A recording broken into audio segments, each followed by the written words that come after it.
देखिए हम लोग क्लास अभी कर रहे हैं क्लास 9th का। हम लोग की क्लास की 9th भूगोल का फर्स्ट चैप्टर है और हम लोग एनसीईआरटी भूगोल की क्लास कर रहे हैं। हम लोग का चैप्टर का नाम है भारत, भूमि और लोग। हम लोग का क्लास 9th है। 9th में आज स्टार्टिंग हो रही है भूगोल की क्लास। फर्स्ट दिन है आपका, ये फर्स्ट लेक्चर है और फर्स्ट चैप्टर में आपको दिया क्या गया है। फर्स्ट चैप्टर जो दी गई है उसका नाम है स्थिति और विस्तार, location and extent. Location and extent यानी ये हमारे भारत के बारे में दे रहा है। 2 लाइन हम लोग अपने बुक को पहले स्टडी करेंगे और समझेंगे कि इसमें क्या कर रहा है। हमारा देश भारत विश्व की प्राचीन संस्कृतियों में से एक है। इसका मतलब कि हमारा एक देश जो भारत है विश्व की प्राचीन, पूरे विश्व में भारत एक ऐसा देश है जो प्राचीन संस्कृति से जुड़ा हुआ है। इसका गौरवशाली इतिहास रहा है। पूरी दुनिया जानती है कि भारत एक प्राचीन सभ्यता संस्कृति से जुड़ा हुआ है। भारत एक प्राचीन सभ्यता संस्कृति से जुड़ा हुआ है। यही भारत है जहां से सिंधु घाटी सभ्यता की स्टार्टिंग हुई। सिंधु घाटी सभ्यता जो आज है वो भारत में है और इसकी स्टार्टिंग भारत से हुई। और इसके बारे में आज हम लोग क्लास में आज टॉपिक को पढ़ रहे हैं कि इंडियन ज्योग्राफी के बारे में। इंडियन ज्योग्राफी का मतलब होता है भारत के भूगोल के बारे में आज हम लोग क्लास कर रहे हैं कि भारत का भूगोल क्या है। भारत का भूगोल क्या है, भारत की भौगोलिक स्थिति है, टॉपिक का नाम है ये। देखिए आज हम लोग पढ़ेंगे कि भारत विश्व में क्या क्या स्थान रखता है, या भारत में पहाड़ियां कितनी परसेंट हैं, पठार कितनी है, ठीक है ना। इसके बारे में हम लोग को जानकारी लेना है। ये चूंकि पहले से इसलिए लिखा गया है कि टाइम का बचत होगा हम लोग को और हम लोग कम समय में ज्यादा पढ़ सके। हम लोग इसके लिए भारत एशिया महादेश महाद्वीप के दक्षिण में स्थित है।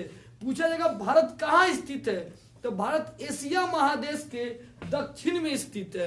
यानी भारत एशिया महादेश के दक्षिण में स्थित है। आपको इसको ये इसका फिगर के माध्यम से, ग्लोब के माध्यम से आपको बहुत अच्छे से समझाया जाएगा। बोर्ड पे आपको बना के और समझाया जाएगा हर टॉपिक को। भारत का क्षेत्रफल 32,87,263 किलोमीटर स्क्वायर मतलब वर्ग में फैला हुआ है। ये भारत का क्षेत्रफल है। भारत का क्षेत्रफल कितना है, भारत का क्षेत्रफल का मतलब होता है एरिया, भारत की एरिया कितनी है, ठीक है ना। भारत की एरिया कितना, तो 32,87,263 किलोमीटर स्क्वायर में फैला हुआ है भारत। भारत उत्तर से दक्षिण की तरफ, मतलब उत्तर और दक्षिण सबको समझ में आता है क्या होता है। उत्तर, दक्षिण, पूरब, पश्चिम, ये दिशा हो गया ना जी। तो दिशाएं आपको पता है 4 दिशाएं होती हैं, उत्तर, पूरब, पश्चिम और दक्षिण। तो भारत के उत्तर से लेके और दक्षिण में 3,214 किलोमीटर लंबा है। यानी भारत उत्तर से दक्षिण में कितना लंबा, इसकी लंबाई कितनी है। जैसे हम कहते हैं ना कि मेरे घर की लंबाई इतनी है, चौड़ाई इतनी है, मेरे खेत की लंबाई इतनी है, चौड़ाई इतनी है। तो भारत जो है ना, जो भारत फैला हुआ, जिस भारत देश में हम रहते हैं, उसका उत्तर से दक्षिण की तरफ उसकी टोटल लंबाई जो है 3,214 किलोमीटर है। जबकि इसकी चौड़ाई जो है 2,933 किलोमीटर इसकी चौड़ाई है। इसकी चौड़ाई पूर्व से पश्चिम की तरफ 2,933 किलोमीटर ये चौड़ाई है, मतलब चौड़ा है ये। आप इसको ऑब्जेक्टिव क्वेश्चन में जो आप एग्जाम देने जाएंगे उसमें ऑब्जेक्टिव पूछ देंगे भारत की लंबाई कितनी है, भारत की चौड़ाई कितनी है, भारत कितनी एरिया में फैला हुआ है। तो भारत की एरिया कितनी है, लंबाई कितनी है, चौड़ाई कितनी है, ये ऑब्जेक्टिव क्वेश्चन में आपका अधिकांश पूछे जाते हैं परीक्षा में। भारत का 43% भाग पर मैदान है। मैदान समझते हैं क्या होता है, खेत, जैसे नहीं खेत बोलते हैं, मैदान का मतलब कि मिट्टी है, जहां पे मिट्टी पाई जाती है। तो 43% भाग जो है वो इसके मैदानी एरिया है और 29.3% भाग पे पर्वत और पहाड़ है। पर्वत है और पहाड़ियां हैं 29.3% पे। क्षेत्रफल की दृष्टि से यह 7वां स्थान रखता है। क्षेत्रफल की दृष्टि से भारत विश्व में क्षेत्रफल की दृष्टि से 7वां स्थान है। जबकि जनसंख्या की दृष्टि से अभी भारत जो है दूसरा स्थान पे आ चुका है, जो ये एक गंभीर समस्या है। जैसे जैसे जनसंख्याएं बढ़ेगी तैसे तैसे हर संसाधन की खपत बढ़ती जाएगी और संसाधन समाप्त होते जाएगा। जब संसाधन समाप्त हो जाएंगे तो हमारे आने वाली पीढ़ियों के लिए वो क्या होगा ना कि आने वाली पीढ़ियों को वो संसाधन उपलब्ध नहीं हो पाएगा। इसलिए भारत सरकार जो है जो जनसंख्या पे कंट्रोल कर रहा है, जनसंख्या नियंत्रण के लिए कई नियम कई कानून लगाए जा रहे हैं कि जनसंख्या को कम की जाए। जनसंख्या बढ़ेगा तो गंभीर समस्या है, जनसंख्या जितनी कम रहेगी उतने संसाधन का सदुपयोग होगा, दुरुपयोग नहीं होगा। हम लोगों ने भी पढ़ा इंडियन ज्योग्राफी में कि भारत जो है कहाँ पे है विश्व में, तो एशिया महादेश के ये दक्षिण में स्थित है, दक्षिण में याद रखना है। और भारत के एरिया कितना 32,87,263 किलोमीटर स्क्वायर के रूप में फैला हुआ है। इसकी लंबाई कितनी है 3,214 किलोमीटर इसकी लंबाई है, जबकि इसकी चौड़ाई 2,933 किलोमीटर इसकी चौड़ाई है। भारत का कितना प्रतिशत भाग मैदानी एरिया है, तो बोलेंगे 43% भाग जो इसकी क्या है मैदानी एरिया, जबकि पहाड़ और पठार कितना पे है, तो 29.3% इसके पहाड़ और पठार है। क्षेत्रफल की दृष्टि से भारत कौन से स्थान पे आता है 7वां स्थान पे, जबकि जनसंख्या की दृष्टि से कितने स्थान पे आता है दूसरे। जनसंख्या की दृष्टि से कहा जाता है भारत विश्व में दूसरा स्थान को रखता है। अभी जो आप इंडियन ज्योग्राफी के बारे में पढ़े हैं 9th क्लास के भूगोल का जो स्टार्टिंग की क्लास है आपका, जो आप इसके बारे में पढ़े हैं, आपको ये पता होना चाहिए कि ये सारी क्वेश्चन जब हम लोग मैट्रिक इंटर पास करेंगे तो कंपटीशन के एग्जाम में अधिकांश ये सवाल पूछे जाते हैं उस जगह पे। अगर हम लोग इसको बुक को हर टॉपिक को स्टडी करते हैं समझते हैं तो हमारे एग्जाम के लिए बल्कि आगे के फ्यूचर के लिए भी बहुत फायदा करेगा। तो इस टॉपिक को आप नोट करेंगे और इसको याद करेंगे, स्टॉप करेंगे वहां पे। देखिए हम लोग अभी नेक्स्ट टॉपिक इंडियन ज्योग्राफी में अभी हम लोगों ने पढ़ाई किया सबसे पहले कि विश्व में एक किधर है तो दक्षिण की तरफ है, इसकी एरिया कितनी है, इसकी लंबाई कितनी है, इसकी चौड़ाई कितनी है और कितना मैदानी भाग है, कितना पठारी भाग है, पहाड़ कितने हैं। उसके बाद हम लोगों ने क्लास किया कि यह क्षेत्रफल की दृष्टि से कौन सा स्थान है, जनसंख्या की दृष्टि से कौन सा स्थान है।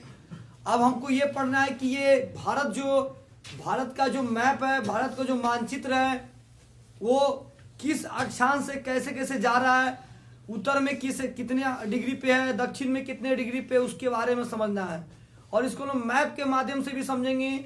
और आप अपने जब 9th की ज्योग्राफी की बुक आप खोलेंगे तो ज्योग्राफी की बुक में आपको मैप दी हुई है, ये मैप दी हुई है, इस मैप को बना के आपको समझाया जाएगा कि किधर कितने डिग्री पे कौन सा कोण घुमा हुआ है।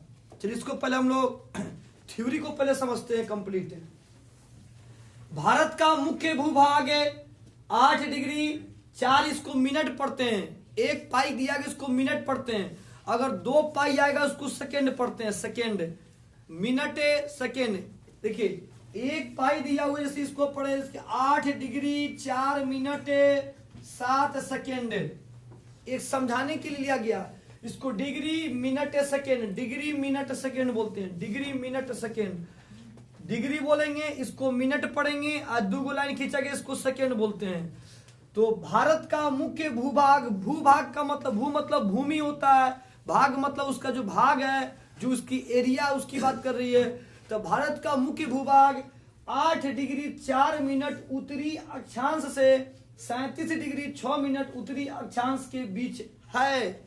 देखिए एग्जाम में आपको ऑब्जेक्टिव क्वेश्चन में पूछ देगा कि भारत का जो उत्तरी अक्षांश के जो भाग है वो कितनी है, तो 8 डिग्री 4 मिनट, 8 डिग्री 4 मिनट उत्तरी अक्षांश से फिर 37 डिग्री 6 मिनट, 8 डिग्री 4 मिनट उत्तरी अक्षांश से 37 डिग्री 6 मिनट उत्तरी अक्षांश के बीच है।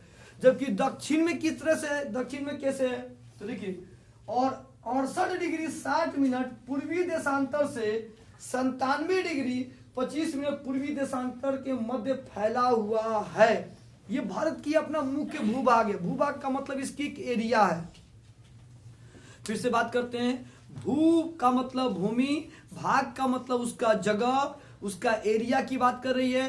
तो भारत का एरिया कितना रूप में फैला हुआ उसकी बात कर रहे हैं। तो भारत का मुख्य भूभाग 8 डिग्री 4 मिनट उत्तरी अक्षांश से 37 डिग्री 6 मिनट उत्तरी अक्षांश, और पूर्वी देशांतर में कितना है ये, तो पूर्वी देशांतर में 68 डिग्री 7 मिनट पूर्वी देशांतर से 97 डिग्री 25 मिनट पूर्वी देशांतर के मध्य फैला हुआ है। ये ऑब्जेक्टिव क्वेश्चन में आपके पूछे जाएंगे, ये बहुत इंपॉर्टेंट पार्ट है। उत्तरी अक्षांश और आपका यहाँ पे आ गया पूर्वी देशांतर, इसको आपको एकदम कंप्लीट याद करना है।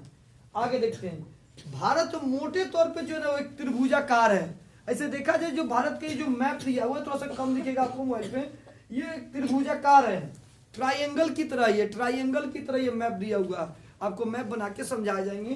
तो भारत मोटे तौर पे त्रिभुजाकार और इसकी उत्तरी भाग चौड़ा, जो उसका उत्तर का जो भाग है वो कुल मिला के चौड़ा है, तथा दक्षिण का भाग लगभग 22 डिग्री उत्तरी अक्षांश से दक्षिण की ओर पतला होते गया। पतला का मतलब ये सिकुड़ते चला गया है। भारत जो है मोटे तौर पे ये त्रिभुजाकार ट्राइंगल की तरह है और इसकी उत्तरी भाग जो है ना ये चौड़ा है, जबकि दक्षिण का भाग जो है ना वो पतला होते जा रहा है। अभी हम लोग थोड़ा सा डायरेक्शन पे आते हैं। डायरेक्शन का मतलब दिशा क्या होता है, देखते हैं दिशा के बारे में। देखिए डायरेक्शन का हिंदी होता है दिशा, और हम लोग दिशा समझते हैं। देखिए इसको बोलते हैं एन एस, इसको डब्ल्यू ई बोलते हैं। एन का मतलब होता है नॉर्थ, ई का मतलब होता है ईस्ट, इसको ईस्ट बोलते हैं, और इसको बोलते हैं साउथ, और इसको बोलते हैं वेस्ट। देखिए वेस्ट का मतलब होता है पश्चिम, और साउथ का मतलब क्या होता है दक्षिण, और ईस्ट का मतलब, नॉर्थ का मतलब उत्तर। ये दिशा हो गया आपका, ये दिशा बता रहा है, ये दिशा बता रहा है कि ये उत्तर है, ये दक्षिण है, ये पश्चिम है, ये पूरब है। ये आपका एक डायरेक्शन बता रहा है, डायरेक्शन कि कौन दिशा है आपका। तो ये हम लोग का डायरेक्शन हो चुका है, इसको नोट करेंगे आप स्पीड में। डायरेक्शन के बारे में पढ़े थे, दिशा क्या होता है। अब हम लोग आगे की क्लास में देखते हैं नेक्स्ट टॉपिक, अक्षांश रेखा आ रहे हैं, देशांतर रेखा आ रहे हैं कहीं कहीं पे। इसको आज थोड़ा सा नॉर्मल, इसको छोटा सा एक टॉपिक के रूप में समझते हैं।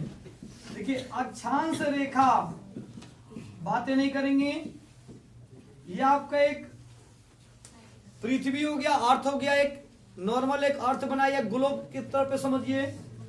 ध्यान दीजिए बोर्ड की तरफ, ये इसके बीचों बीच में जो लाइनें जाती हैं इसको विषुवत वृत्त या भूमध्य रेखा बोलते हैं। भूमध्य रेखा या विषुवत वृत्त बोलते हैं। पीछे बात करने मत दीजिए, इसको भूमध्य रेखा बोलते हैं, भूमध्य रेखा या विषुवत वृत्त बोलते हैं। और इसके ऊपर की जो लाइनें खींची जाती है इसे, इस लाइनों को बोलते हैं हम लोग अक्षांश रेखा बोलते हैं।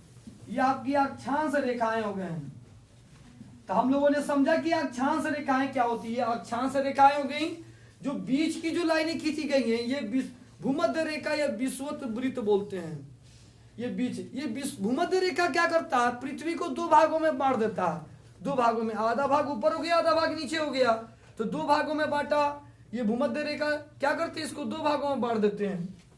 तो ये दो भागों में हो गया, तो ऊपर की लाइनें और नीचे की लाइनें दोनों को अक्षांश रेखाएं बोलते हैं, अक्षांश रेखाएं बोलते हैं। अब एक क्या होता है, ये सीधा देखिए एक लाइन ऐसे आ रहा है, इस लाइन को ऐसे से जो लाइनें खींची जाएंगी एक सेंटर पे आके इसे मिलती है, एक सेंटर पे आके इसे मिलती है, ये इसको हम लोग बोलते हैं, ये जो सीधी लाइन से ऊपर की जो लाइनें खींची जा रही है इसको हम देशांतर रेखा का नाम देते हैं, देशांतर रेखा। तो हम लोगों ने समझा कि भूमध्य रेखा क्या होता है, जो बीच की लाइन है वो भूमध्य रेखा है, और जो भूमध्य रेखा के ऊपर और नीचे की लाइनें हैं वो आपकी अक्षांश रेखा हो गया, और जो खड़ी लाइनें इसे आ रही हैं उसको हम देशांतर रेखा के नाम से जानते हैं। अब आगे एक बात और समझते हैं, इसमें आगे एक बात और समझते हैं। देखिए ये हमने एक लाइन ऐसे खींचा, ये हमने ऐसे खींचा। देखिए अभी हम लोगों ने दिशा के बारे में पढ़ा है, ये उत्तर था, तो हम इसको बोलते हैं उत्तरी गोलार्ध का नाम दे देंगे इसका। पीछे बात मत करने दीजिए। ये आपका उत्तरी गोलार्ध हो गया और इसको हम लोग दक्षिणी गोलार्ध बोलते हैं। दक्षिणी गोलार्ध, इसको हम लोग बोलते हैं पश्चिमी गोलार्ध और इसको बोलते हैं हम लोग पूर्वी गोलार्ध बोलते हैं। ये भूगोल में जब हम लोग इसको पढ़ेंगे तो ये आएगा उत्तरी गोलार्ध, दक्षिणी गोलार्ध, पश्चिमी गोलार्ध, पूर्वी गोलार्ध हो गया। ये आपका गोलार्ध के रूप में हो गया। तो इसको नोट करेंगे हम लोग। फाइनल स्टॉप कर दीजिए।